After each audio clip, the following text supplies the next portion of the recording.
Welcome to the Back Yourself Podcast, ladies and gentlemen. Your host, as always, Hussein, over here. We are going to hold a quick 5-second silence for the Manly Seagulls. We're not doing 5. You tried, boys. You tried. It's all right. Yeah. Or is it all right? We'll see. We'll get to you first. There's another game we're going to get through before then. But I came in the preview. I said, look, all favourites last week, and I don't see anything changing this round. And No, it was just more of the same. If anything, like even probably bigger slope of dominance from both teams in this fixture this weekend. And yeah, I think like the underdogs, which seems like a lot of people were more willing to tip them this round as opposed to week one. Obviously with Melbourne and Penrith out of the frame, but again, because they both got pumped. I think that was more. we just got a bit more of the same. And now this dates back to 2022, where we have not had an underdog win in the finals of the NRL for 17 straight games. The last underdog to win was actually the Parramatta Eels in the prelim final at Townsville. Wow. Which is insane. I can't think of another sport that would have this level of a hideous streak going for it. But with that said, Chris, you did get the Sharks game right, but unfortunately your Seagulls go down in cruel fashion today. I'm sure it was a tough watch for you, mate. But how are you feeling? Mate, my Manly Seagulls didn't let me down from magic round, essentially, when I said they didn't quit on the air. I want to, before we get into the preview of Sharks, first of all, shout out to Manly's best player, Tom Trbojevic, for playing these 2 games. It's a 4 to 6 week injury, and he still ran out there and had a crack, and you still looked pretty decent today.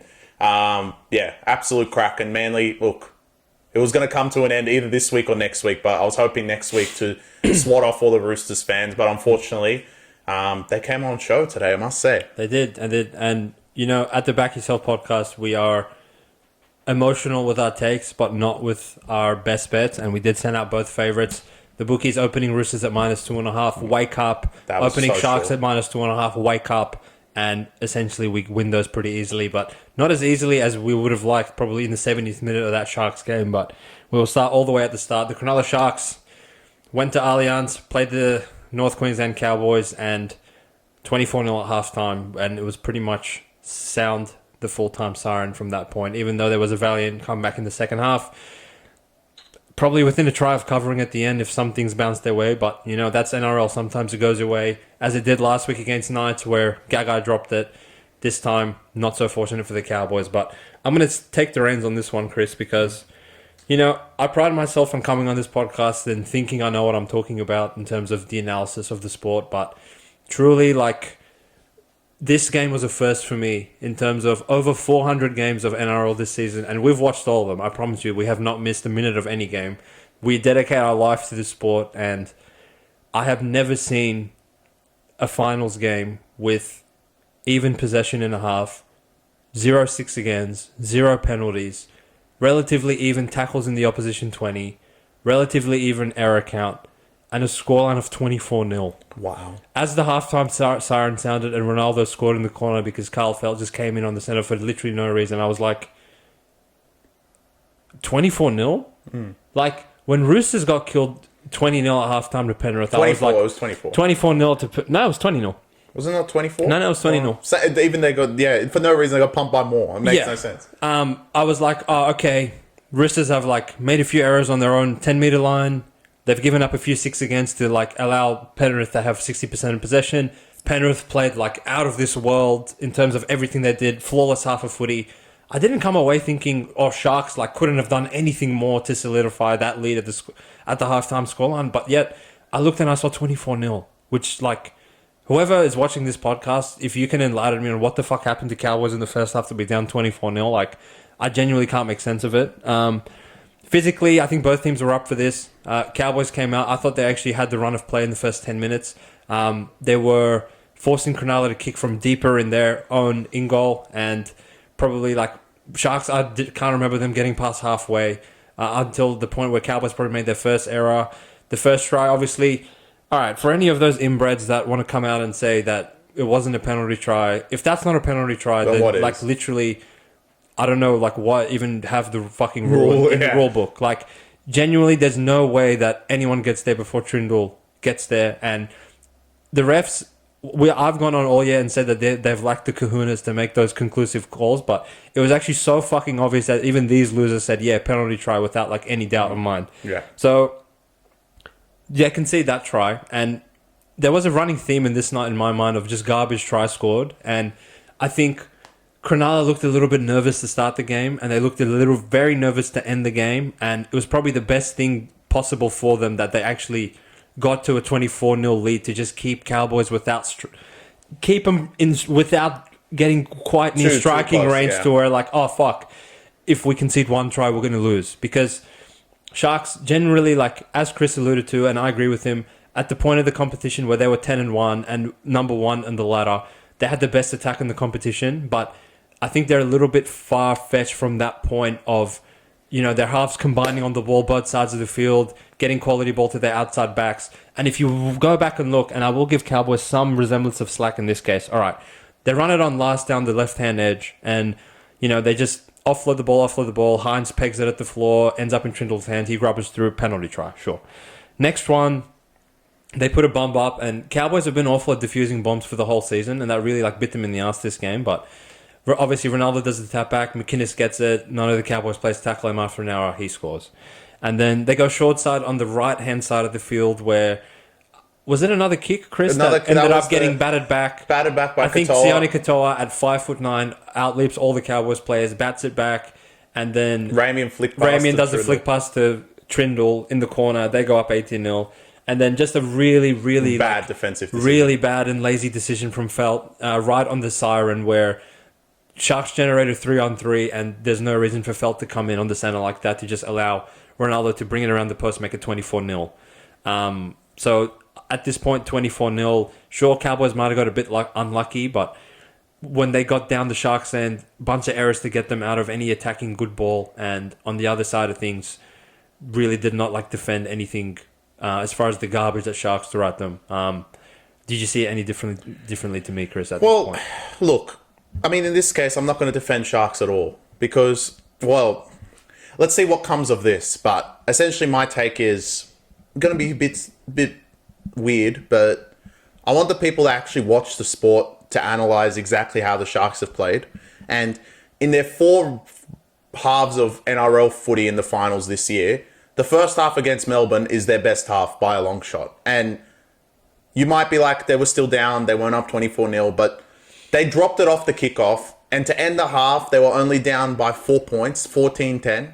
And it was against Melbourne. And Melbourne are first on the ladder, have killed the league, and they were only 4 points down. And every other half of their game has not been great. And I think you said this after the game, but it really hit home, especially with Manly losing, is that I feel like the league and the public and everyone that actually sits there and watches this game don't understand how much disparity there is between the top 4 and everyone else. And that's what led to Lions being 2.5 this week, is that they got both pumped.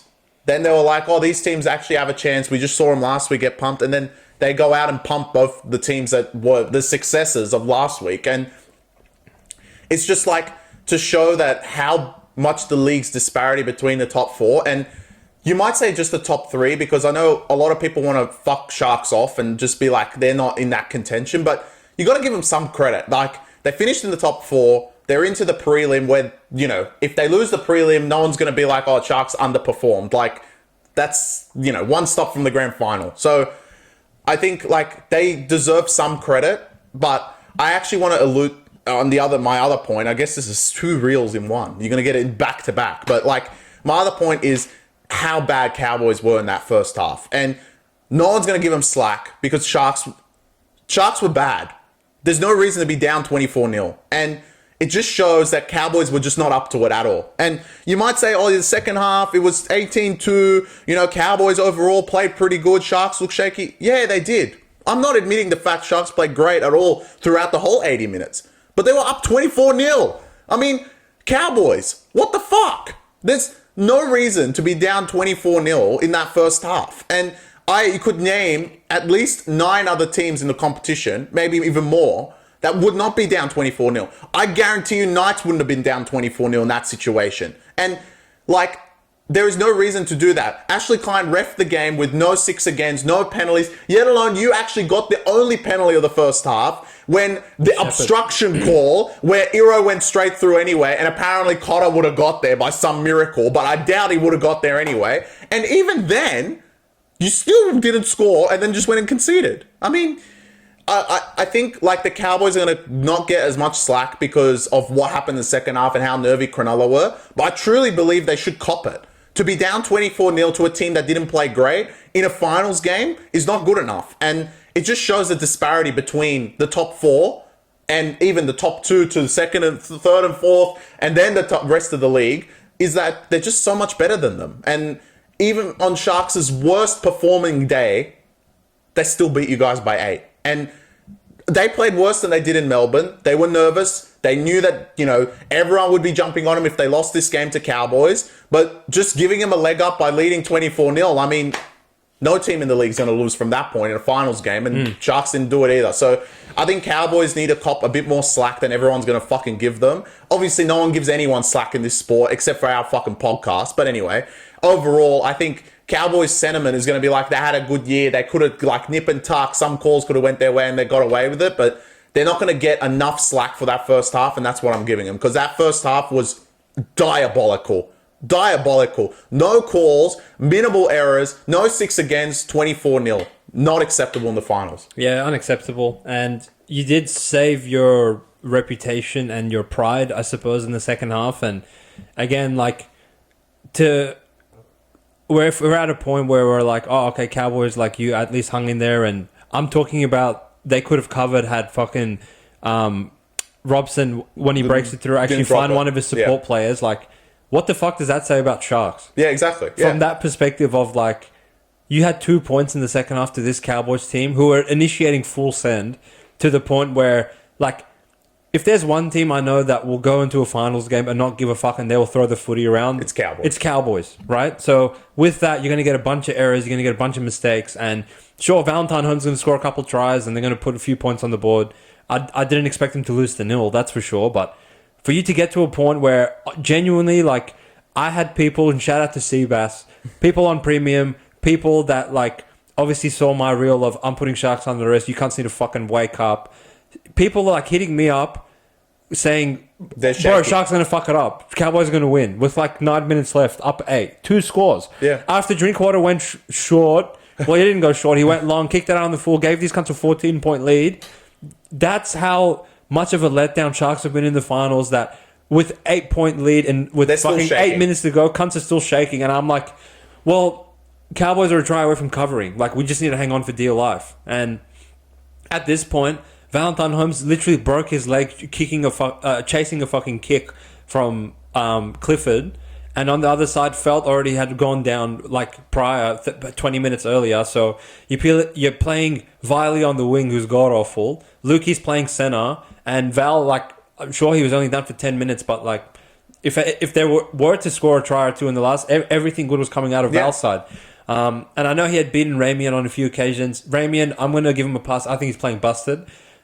Fitzgibbon alluded to in the press conference that, look, I don't even know, like, how this guy got out there. Those high ankle sprains normally take 4 or 5 weeks. He's only had the 1 week off and he's laced them up, which was a theme of this week, players playing busted. Yeah. Shout out to, like, look, we come and give a lot of shit to a lot of players and say, like, what the fuck are you guys doing? But genuinely, I believe, like, the NRL players are the toughest athletes in the world. They are. Like, for Tommy, Jesse Ramian, Victor Radley, like, all these boys to get out there, punch out big minutes in such a physical environment, particularly in that Roosters game. I mean, wow, they were fucking killing each other. I think, like, the players really need to be commended for going out there and having a go. But did the Cowboys players truly have a go in the first half to go down 24-0? Look, I'm a big believer of what you dish out for 27 rounds is what your identity is and what you're going to be once the season ends. And it's not an accident that we come out and call Cowboys fucking garbage after they beat Knights. It's for a reason, right? And if you truly have a resilient undertone to your team, and this is what, again, keeps Todd Pettit up at night after night of, like, why do these cunts not play for me? There's no reason to be down 24-0 in the first half. With even possession, even calls, Ashley Klein put the whistle in his pocket and he just let him play it out. And Cowboys went down 24-0. That's fucking really bad from you guys, considering all that you've done this season. And considering how they played in the second half. And considering how well you played in the second half. Like, it's one thing for Roosters to go down 20-0 to Penrith. It's a whole nother thing to go down 24-0 to a Sharks team that like did not really even play their best. Now that the monkey's off, Cronulla's back, maybe they can like not play as shaky going forward, and maybe generally that they have, when they have expectations of just people assuming they're going to win come the finals time, that's when they kind of struggle. But I did think they did enough, and they definitely warranted to win, cover the spread, maybe even by a little bit more than what they did in the end. Yeah. Because for all that they might not have done in terms of flashy plays with the ball, they did the tough stuff pretty well. Yeah. And outside of Ramian getting exposed by Val a few times, they really didn't crack much under pressure throughout the entirety of the game. Now, individually, player of the entire weekend, round of applause to Braden Trindle. Wow.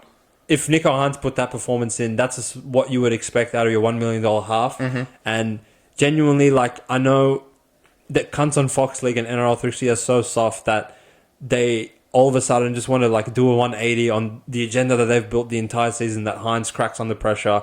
And now they want to award all the credit to him after playing do anything. Genuinely a 6 out of 10 from Hines. Like, all right, the ball he threw to McInnes when Dearden stopped him on the try line, that was a cracking ball. And I thought his kicking game was decent. Defensively, I thought Hines was excellent. And he did the small stuff that maybe other viewers won't see very well throughout the game. But again, lack of involvement, and I saw a little bit of anxiousness of, I don't want to like I don't want to mess it up. I don't want to take the wrong option. Like if I throw it out the back, it might get intercepted. If I go short, they might drop it. That's why you saw him maybe taking the line on a whole bunch, kind of absolving himself of that playmaking duty. But on the other side, when you have Trindle playing literally 11 out of 10 performance, I thought, wow, he like really put the team on his back in that way, and they needed someone to step up in that moment for them. Kennedy, I thought, bounced back well after last week. KL Iro was fantastic defensively and with the ball in hand. And McInnes was great. McInnes was fantastic. And Nakora, I thought, as always, you can just pencil him in for a minimum 8 out of 10 performance every single week. So I'm gonna shout out Val as well on a losing side. He was fantastic on that left edge. Shame to see him go down injured, obviously, at the end of the game. But obviously, Tommy Dearden as well played with his heart on his sleeve like he does every other week. The Cowboys, look... For the dicks, Clifford, you were awful. You were god-awful. Scott... Nanai, did you even play? Nanai, I think he's playing like very, very busted, so I'm going to... Lukey was awful. Lukey was terrible, and Drinkwater's 15-minute forward pass really put a smile on Drinkwater wasn't that, like... Even their tries, he wasn't that involved. Yeah. He was a bit what I would say, like... quiet. It's kind of hard to just completely nuke Cowboys because, one, they didn't quit in the second half. Had you had lost 40-0, we would have nuked you cunts.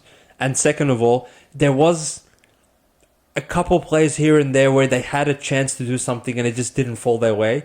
I think of the Drinkwater breakdown, the left-hand touchline where he doesn't give it to Val. Kennedy just gets him with the ankle tap and he falls over. Sharks hang on there. You have the Robson break where he passes inside, but obviously they defuse that one, knock it back, take possession of the ball. You have... they really created numbers on one opportunity when they went out right, but at this point, Lukey was out center, and I think he just sort of bombed the try, didn't give it to his winger, which I wouldn't give it to Viley either. Fair play to him. So while you weren't like embarrassed in the end, and the scoreline doesn't look embarrassing, the first half was really embarrassing, and probably a true reflection of what you guys were as a side. If anything, actually, Chris, I would say this game was a good reflection of what Cowboys have been for the entire season. Is that on? One half of absolute dog wank, and one other half of like, fuck, if these guys just play like this for 80 minutes, like they could make a prelim easily. Yeah. Like, and you know, like everyone struggled to cover 10, 12 against Penrith and Melbourne. Like if Cowboys played at their absolute apex, I truly believe they would go and maybe lose by 6 or 8 or something to these guys. But again, it's going to be a long off season for them to figure out like what the hell they're going to do. Roster wise going forward, it's going to be hard to fill the shoes of Val on the center. Tamalolo, look, you guys gave him a 10-year contract. You saw the fruits of his labor for about the first 7, and now you're going to pay for it in the back end because he looks pretty washed at this point. Well, yeah, I think next year's a bit of shaky hours for the Cowboys. Like no felt as well. I guess Sammy Valame, one of the back yourself favourites, goes to the wing. It's scary hours. Obviously, Labour does come back, but we'll get that more in the season review. Yeah. But Cowboys, just a weird year overall. Like, to have 15 wins, you were nowhere near the level of Dogs, and I want to say nowhere near the level of Manly as well. But you guys were there, so in that situation, you shouldn't be down 24-0. That first half was like the definition of your season. That was like the performance you did against Broncos or Para earlier in the year. Really like, bad. Just awful. And in a final scenario, you don't expect that to happen. So I wonder why Todd Payton has no hair. It makes sense because you can't get it with these cons. Yeah, and just to put a ball on this game, so from my perspective, right, we have a lot of people will just detract the takeaway that, the top four is so much better than the 5 to 8. I think particularly this season, I respect Manly and what Dogs did throughout the year, but from my mind, 5 to 8 was much more piss weak than other seasons. And I don't blame the teams that made 5 to 8. I blame the losers that didn't make it. Just like take all the talent and do nothing with it. Souths, who were very injured throughout the year, so I'll give them somewhat of a pass. Broncos, the rat bags themselves. There's no reason for you motherfuckers to give Knights a spot in the 8 and not finish above them. So you cunts have fucked the first 2 weeks of the finals, in my opinion. Warriors, there's no reason for you losers to make a prelim and then fucking come third last. So and Para, who have a bunch of talent, did nothing with it either. So if you had like peak Para, peak Warriors, peak Broncos, and peak Souths, replacing those 4 losers from 5 to 8, maybe you would get a bit more of a tight contest. But from my perspective, you have Penrith and Melbourne, they're in their own tier. You have Roosters and Sharks in the tier below them, who are like quite a step down in class. And then you have probably Manly here, and then you have like a huge step under them with the other 3. Dogs, Cowboys, and Knights, who are even beneath the table. They're beneath the 8. Yeah, and again, like, maybe Manly on a better night, which we'll get to them, like, could maybe compete a little bit more. But if anything, I think this illustrates, Chris, how big of a gap there is between Melbourne, Penrith, and fucking Roosters and Sharks. Yeah. Right? Because Roosters and Sharks look so dominant. If you took an alien and they're like, all right, this is the NRL, and Roosters and Sharks are third and fourth best team in the competition, they'd be like, yeah, I can see that. Like, fucking Sharks are up 24-0 and Roosters have won fucking 40-16. And then you tell them, these 2 teams that you just saw last week, they got killed by 24. Yeah, they would think, fuck, whoever beat them by 24, they're some gods, which maybe they are gods, right? And we'll get to that in the preview next season. But yeah, Cowboys, like, you're not built for finals footy, in my opinion. You're not built for prime time. They might not be there next year, because next year is a whole different You ball guys game. can take your ass back home to Bali, and we will see you losers next year. Now, Another team that can go to Bali. to put a ball on that, we'll get to Sharks in the preview. You're going to have to really fucking step your game up. We're going to have to wake up for that one. That's going to be a bit. For sure, yeah. But the Roosters did what I thought they would go and do, and they essentially went and beat the dog piss out of Manly, Chris. This was a fucking war, wasn't it? Like, great. Wow. Like the first 10 seconds. 10 seconds. I know, like we had that Origin game where like we had a few concussions in the first like 5-10 minutes, but I've never seen a sequence of back-to-back players where 2 players just fall like. And it's I really can't believe Jake ran out there. Yeah, I can't believe he came back. Cole, obviously, there was no way. I mean, he was down and out straight away. And Jake Trebojevic was straight after it. But Manly brought the physicality in the first 10. And even after they both went off in 10 seconds, the first 10 minutes, Manly hung in there. And to lose your centre and your lock in 10 seconds, it's pretty hard.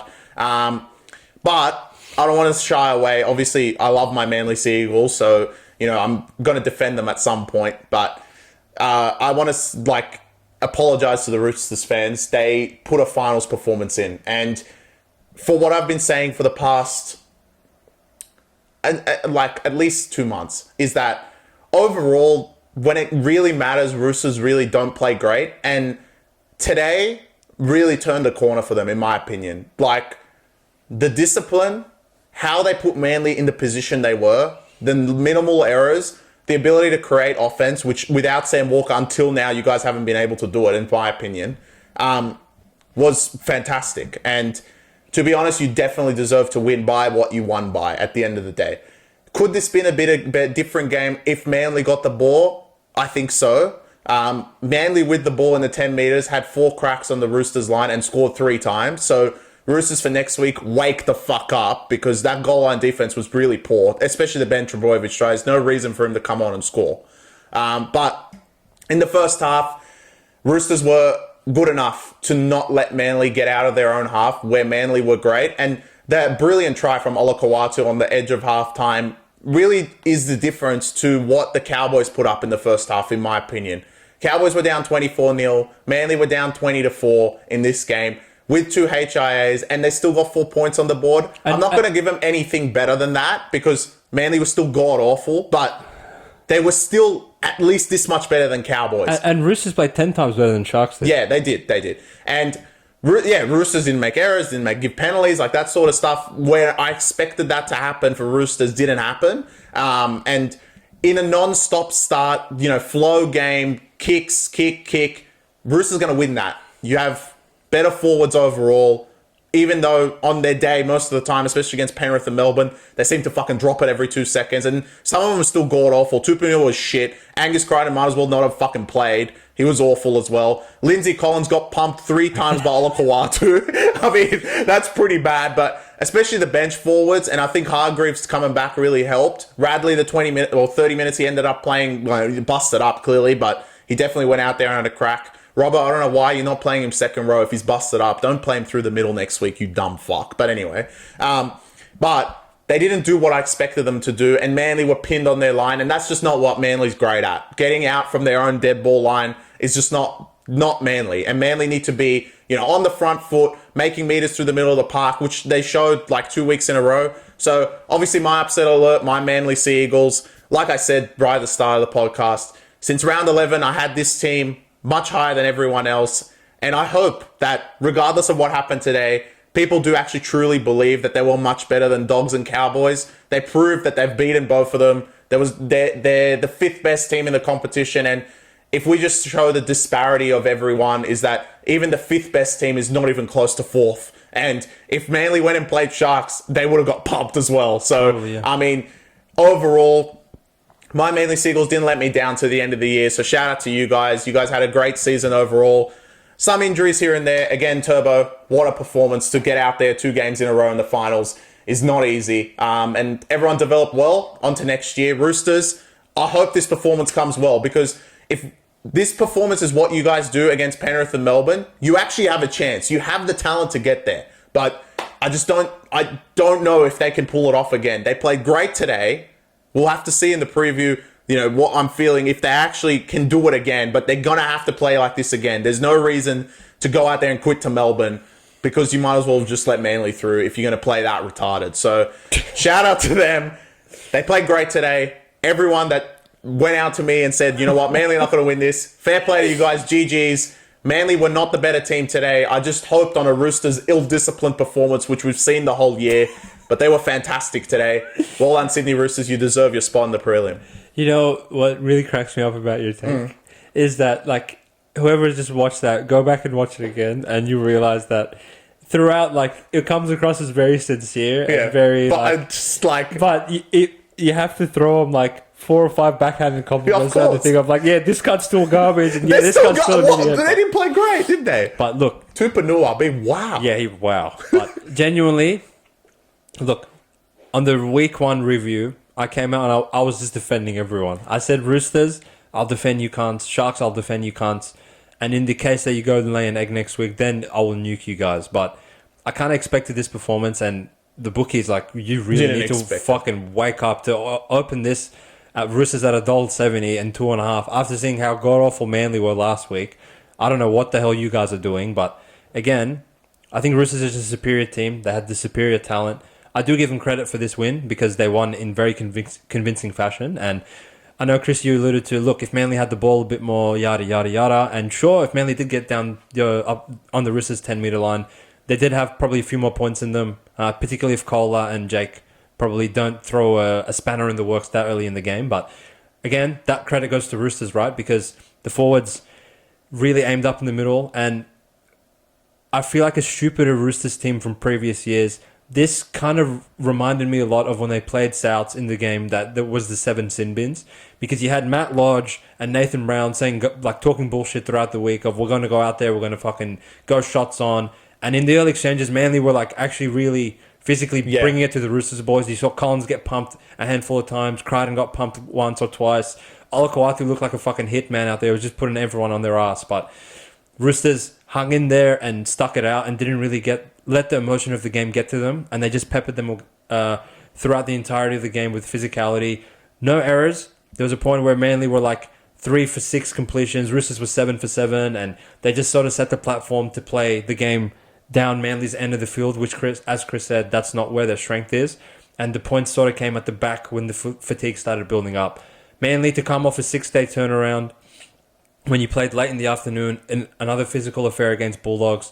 You definitely didn't come out and quit, and you really I could tell that you were fighting and you genuinely believed you could win this game. But instead of nuking Manly, I really don't think there's much to be gained from doing that. I think they had a pretty good season. Instead, I want to go down the route of giving Roosters a whole bunch of credit because, again, I don't think Chris was the only person saying that, these cunts have just mailed it in, or Sam Walker's down and they just can't perform, blah, blah, blah. But definitely they showed that, look, they played to their roster in this fixture, and having Radley back, Warrior-Hargreaves back definitely helped them. Their forward pack looked a lot more aggressive compared to last week, where they got absolutely dominated by Penrith. The outside backs were able to sort of get their imprint on the game from that point forward, where the fatigue really started building in the Manly forwards. And I'm going to really encourage Robbo to copy-paste the same game plan into next week. I don't know what the final offload disparity was, but if you get a Roosters team, the perfect Roosters formula is offload with no errors. Physically being up for it in the middle of the park in terms of not allowing the opposition team to just get a whole bunch of momentum. Offloading the ball at will. Not only 3 forwards, but 3 outside backs as well. We saw Manu, Sawali. These are big, strong boys, right? They're very hard to bring down in tackles. And if you are going to constantly offload the ball without making the errors, that's the key thing with you idiots that build so much fatigue in the defensive line that they have to, we think this cunt's held, fuck's sake, he's offloaded again. We have to get up, go make another tackle. We've got to tackle Lenu, who's come off the bench. He's fresh. We're fucking exhausted. Yeah. And then from that point forward, once fatigue builds in the game, now that Sam Walker's out, it's not as easy to score from backline shifts on the 10-meter line. I think that's their best point of attack. And if they can genuinely go and execute that game plan, I'll give them every chance in the world at Melbourne next week. But they're going to have to play nearly perfect, which is what they did tonight, right? So I think they were this game will get them as close as they're probably going to be against Melbourne, and maybe they can go a bit better. They weren't exactly perfect. Like I said, their goal line defense was pretty bad, but they were pretty good. And this performance should get you the early line spreads are 10. There's no reason if you play like you did today to lose by more than 10. That would just be the top 2 are just another level compared to someone else, these other teams. But if you play like you did today, 10 seems like a fucking value. But look, what I want to say about Roosters is it clearly gets to your head, and I'll get to this more in the preview. You've kind of always thought that there's some psychological thing with them when they play the 2 big dogs. If it's a psychological thing, truly that's Robbo's role at the end of the day, and it seems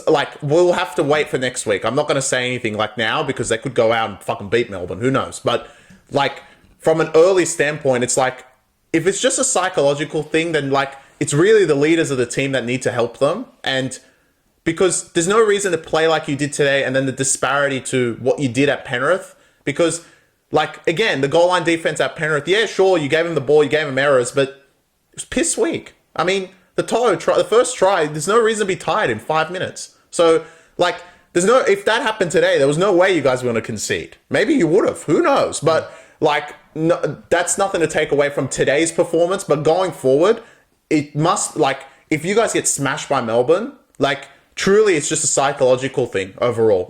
You just look at them and you're fuck this, I'm good. There's no reason to not play as great as you did today. And they played great. Manly really, if they played great, they played 8, 9, 10 out of 10, Manly had no chance. You were hoping for a Roosters performance 4, 5, and then Manly would play an 8, and then they would perform. But if Roosters going to make an 8 to 10 push of their performances, then Manly have no chance. They don't have the talent. They don't have the forwards, which everyone said the whole year. And Turbo's banged up. There's no way you guys are going to go out of 10 and beat Roosters. So it was hopeful, but the Sydney Roosters did prove that they're third for a reason. And this was the one game I actually saw. They're not playing a bum. They're not playing regular season. They actually went out there and played the best they could. And they were pretty good. Can they keep that up for next week? Or can they play even better? I think they still need to play better because Melbourne... Fuck going there. They need to play better than this to beat Melbourne. Is that possible? And looks like it is, but we don't know. They see the logos of the Melbourne Storm and the Penrith Panthers and they start shaking. And you can't have that next week because Melbourne are really going to be out for blood. I respect the fact, Chris, that you can come on and give Roosters their credit. Yeah. I think people will get a certain impression of us that we have like our agendas against teams or whatever. Maybe we do, but at the end of the day, like the results are the results, right? And we're not going to come kicking and screaming, being like, no, Manly fucking this, that, Roosters still suck. Like, encourage whoever's still watching this podcast that make sure you watch the preview for next week because I'm going to come on. I have the all-time speech ready for both teams. For one of them. I got the other team. For one of them, the team that I put under duress, I'm going to put an all-time fucking nuclear firework. I'm going to just hype this team up because truly, like, I know I come on and I'm pretty even keel, and at the end of the day, I'm just a punter and I don't really give a fuck about the results of the games. But this one, it's like it's brought the 10-year-old kid out of me that would die for the NRL. That, all right, like, if you can't go there and quit again, I truly will. This will be so fucking infuriating for me that I have to watch this garbage year after year. So, well, for those of you, for everyone that's really watching the podcast, there is going to be another upset alert. Ooh, okay. Even though there's 17 straight favourites in a row, it doesn't matter. There will be an upset. Some could say we're due, Chris. But again, on this Roosters game, James Tedesco, thank you for 250 games of service. I think you showed that, sure, you've lost maybe a step of speed and athleticism, but you're still an absolute class act at fullback, and you had your fingerprints all over this game in every single way. Edwards would have just done more. He was fantastic. I feel like Edwards could have tripled up his stat line in all categories, but that's another debate for a different day. I'm sure Madge was watching. Of course he was. Joey Manu. I mean, if you actually think about it, who was better out? Like, who was good outside of him? Sanders Smith. Yeah, I was going to get. He had praise. He played much better. For all the like slack we gave Sanders Smith last week, he was much better, and he showed that. Connor Watson was pretty good. I thought Warrior Hargreaves, like, he made a big difference for them in the middle. Collins was god awful, like really bad. Tupanu was pitiful.